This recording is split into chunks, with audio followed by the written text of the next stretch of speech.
Hi there, Anna K. Morris here with a quick coaching video for you. It's a follow-up to the video that I posted yesterday. So if you haven't seen the one, I did it in my car after dropping Jack at school. And here's what happened. So Jack said that he wanted to be first in line at school. I'm in the school drop-off line. He's almost 4.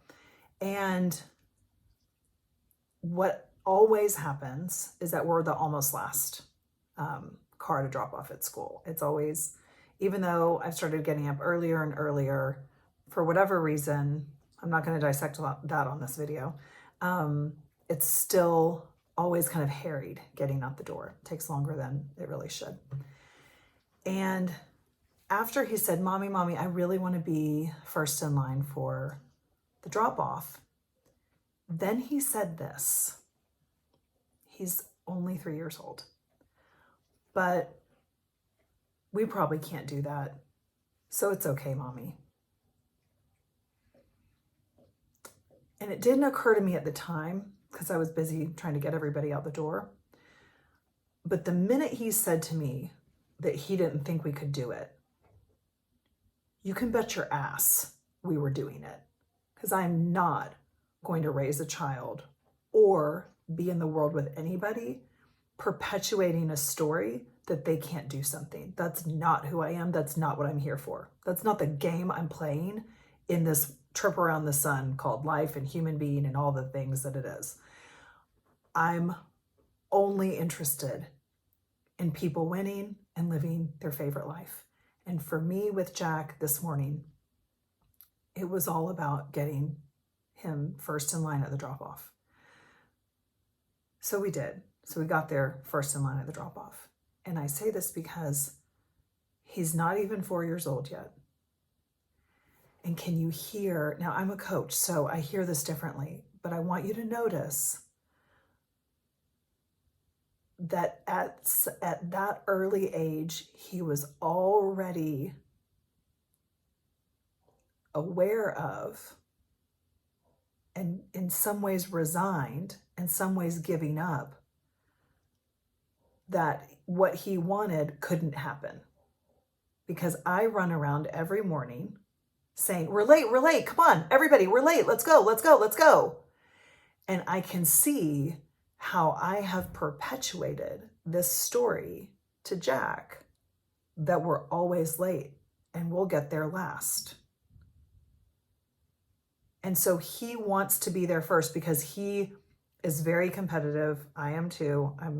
It's just, I'm sure that some parenting guru could tell me like what not to do, and I'm probably doing all the wrong things, but I really am very competitive, not necessarily with other people, but with myself. I like knowing that I've done my best. And to hear him at such a young age give up in the same breath of like, Mommy, I really want to be first in drop off, but we probably can't do that. I could see that I had conditioned him to think that it wasn't possible because we are always late. So we got there first.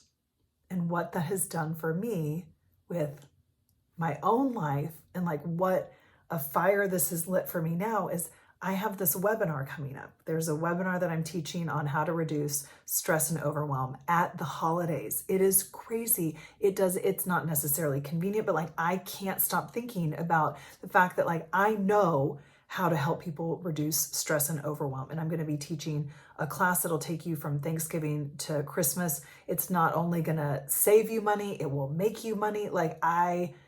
It is my sweet spot to take people when it's a really hard time and help them transform it. It's my fucking favorite thing.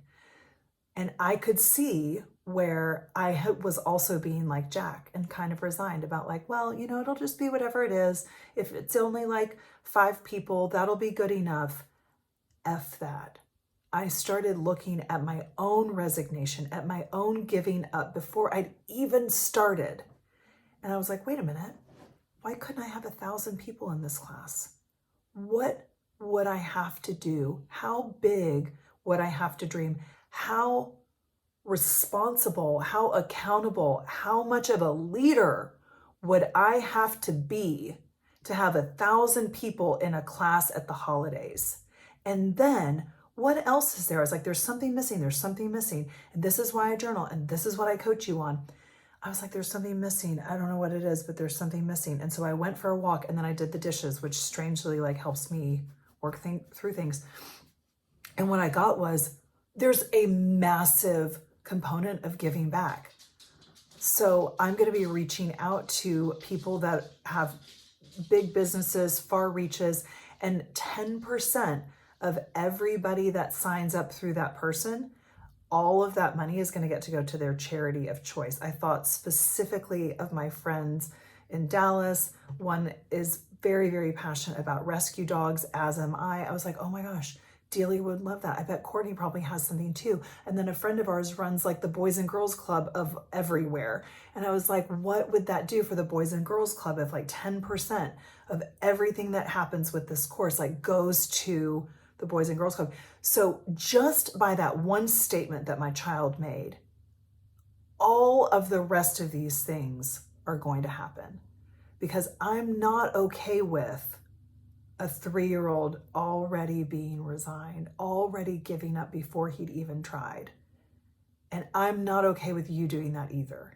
So it does not have to be the way that you say that it is. I just want you to try on that it's so much more than that.